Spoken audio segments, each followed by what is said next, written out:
Halo teman-teman, apa kabar? Kali ini saya mau berbagi lagi mengenai database. Video sebelumnya kita sudah belajar mengenai delete join. Nah, kali ini kita juga akan masih belajar mengenai database seputar delete. Kali ini kita akan belajar mengenai delete cascade. Jadi kalau misalkan teman-teman membuat relasi tabel, itu ada yang namanya on delete cascade. Jadi di video kali ini kita akan belajar satu mengenai perintah on delete cascade. Nah, kemudian cara membuatnya, perintah dasarnya, cara membuat on delete cascade. Kemudian kita coba simulasi ya. Nah, untuk membuat perintah dasar on delete cascade ini kita gunakan pada foreign key ya. Jadi kalau misalkan teman-teman mengikuti tutorial ini dari sebelumnya, kita pernah bikin ada dua tabel barang dan penjualan ya. Kalau kita describe, kok ke sini. Kalau saya describe penjualan, ini permasalahan skemanya salah ya, tes harusnya. Nah, kita memiliki 4 field: penjualan ID, tanggal trans, barang ID, jumlah. Kemudian kita juga punya barang. Ada 4 field juga: barang ID, nama barang, jumlah, harga. Nah, kalau kita lihat di bagian sini ya, ini kurang kelihatan. Ini kan ada table, ada barang, kemudian ada penjualan. Kalau kita view table, nah ini kan kolomnya. Nah, di sini kita bisa tambahkan alter ya. Kita tambahkan satu foreign key. Nah, kita akan hubungkan tabel tes penjualan dengan tabel barang. Nah, ini yang terrelasi adalah barang ID integer, kemudian barang ID integer, reference kolomnya. Ini uniknya jadi dibikin primary key. Nah, kita akan gunakan ini on delete cascade. Ini ya. Jadi di sini kan ada banyak nih, ada no action, ada cascade, ada restrict, ada set null, set default. Nah, kita akan menggunakan yang cascade ini. Jadi secara dasar cascade ini ketika kita melakukan delete terhadap data foreign key di tabel induknya, itu akan ikut terdelete pada foreign key-nya. Di sini kan contohnya kita memiliki barang dan penjualan, dua buah tabel itu kan. Jadi kalau misalkan kita menghapus satu buah barang di tabel barang, maka semua data di transaksi penjualan yang foreign key-nya berhubungan dengan data barang yang kita hapus maka akan ikut terhapus. Itu fungsi cascade di dalam on delete ya. Yang ini on update-nya kita abaikan, nanti kita bahas pada video lainnya ya.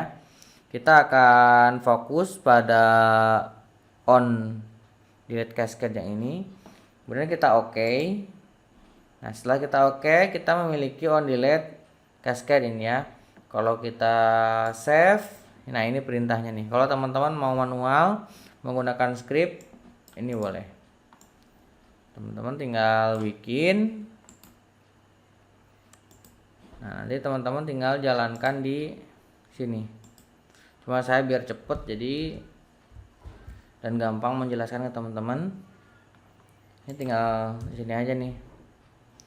Alter table, tabelnya apa, kemudian add constraint ini fk nama dari parent key-nya, constraint-nya, kemudian tabel apa, field-nya apa, reference dengan tabel apa, dengan field apa, on delete cascade ini ya. Ini teman-teman tinggal blok kemudian jalankan. Nah, sudah terupdate ya. Jadi kalau misalkan kita lihat lagi, ini misalkan saya close. Nah, kemudian tabelnya kita harus refresh dulu ya. Refresh. Nah, penjualan ini sudah ada nih. Penjualan FK yang barusan kita buat ya. Oke, sekarang kita akan coba contohkan simulasi ya. Membuatnya sudah. Sekarang kita akan simulasikan. Select dulu from. Nah, barang ini ada apa isinya nih? Oh, ternyata ada 7 ya. Kemudian from penjualan. Nah, ini juga ada transaksi barang dengan ID 7. Ini ada barang dengan ID 7 juga ya. Nah, ini kita akan coba. Harusnya kalau kita lakukan delete pada ID 7 ini, maka transaksi pada table transaksi dengan ID 7 juga akan hilang. Kita coba delete from. Enaknya gini ya, dibiasakan kita select dulu sebelum di delete. Nih, yang ini kita pakai aja nih. Where barang ID sama dengan 7. Nah, seperti ini. Baru kita di sini tambahkan delete. Ini kebiasaan seperti ini bisa meminimalisir kesalahan salah hapus. Jadi kita udah pasti mendapatkan data yang sudah kita filter sebelumnya, baru kita lakukan delete ya. Ini kita jalankan bisa dengan Ctrl Enter atau juga dengan ini boleh nih, tombol execute SQL. Nah, ini sudah kita delete, kita coba. Nah, kan teman-teman bisa lihat barang dengan ID 7 di tabel penjualan juga ikut terhapus. Tadi kan masih ada ketika kita cek nih.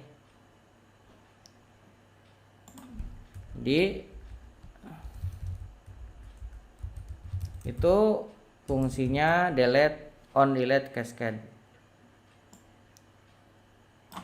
Jadi ketika teman-teman melakukan penghapusan data pada masternya atau pada induk tabelnya, maka foreign key di tabel-tabel lainnya akan ikut terhapus juga. Ini apa namanya, fungsi dari on delete cascade yang ini ya. Kalau misalkan kita lihat lagi penjualan, nah ini kan ada on delete cascade.